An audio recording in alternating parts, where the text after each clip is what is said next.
नमस्कार, मी Dnyanada Kadam prime time बुलेटिनमध्ये आपल्या सर्वांचं स्वागत करते। पहलगामच्या हल्ल्याला 10 दिवस उलटून गेलेत आणि याच हल्ल्याच्या पार्श्वभूमीवर घडामोडींना कमालीचा वेग आलाय।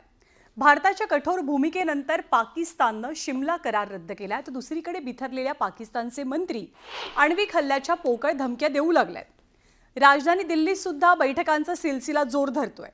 दहशतवादाला आणि दहशतवाद्यांना जशास तसं उत्तर देण्यासाठी पंतप्रधान नरेंद्र मोदींनी भारतीय सैन्याला फ्री हँड दिलाय। त्यानंतर लाईन ऑफ कंट्रोलवरची सुरक्षा आणखी वाढवली गेली आहे, तर दुसरीकडे सागरी सीमेवरती सुद्धा युद्धनौका सज्ज ठेवत भारतानं पाकिस्तानची चहूबाजूंनी घेराबंदी करण्यास सुरुवात केली आहे।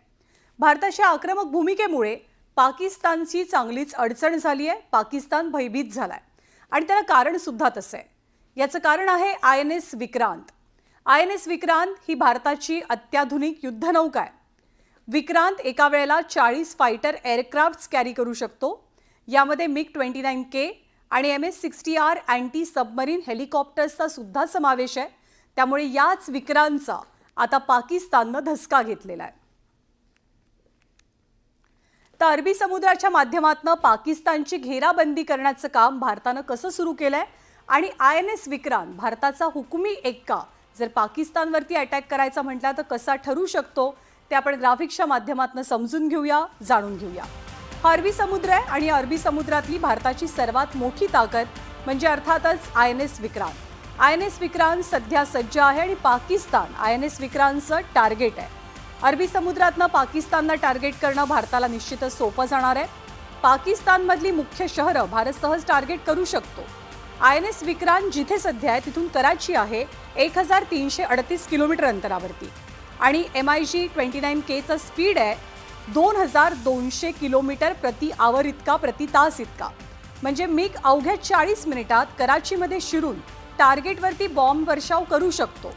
पूर्ण शहर नाही तर शहरातली मुख्य ठिकाणं ठरवून टार्गेट निश्चित केलं जाईल आणि कराची अर्थातच पाकिस्तानची राजधानी आहे, त्यामुळे कराचीवरती हल्ला होणं, आर्थिक राजधानी आहे त्यामुळे कराचीवरती हल्ला होणं म्हणजे पाकिस्तानची आर्थिक नस आवळणं।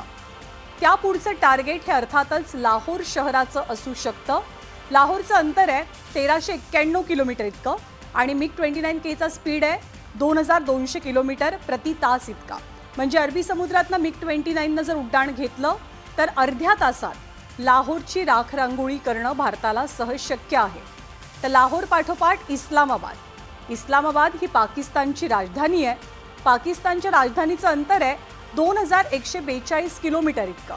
म्हणजे मिग आपल्या स्पीडनं 2200 किलोमीटर पर आवरच्या स्पीडनं केवळ एका तासात पाकच्या राजधानीमध्ये घुसून दाणादाण उडवू शकतो। त्यामुळे पाकिस्ताननं सध्या दहशत घेतलेली आहे ती INS विक्रांतची। INS विक्रांतची ताकद ही अर्थातच प्रचंड मोठी आहे। INS विक्रांत एअरक्राफ्ट कॅरी करू शकतं आणि भारतानं याआधी सर्जिकल स्ट्राईक केलाय, एअर स्ट्राईक केलाय, त्यामुळे आता वॉटर स्ट्राईक होईल की काय अशी सुद्धा भीती पाकिस्तानला सतावू लागली आहे।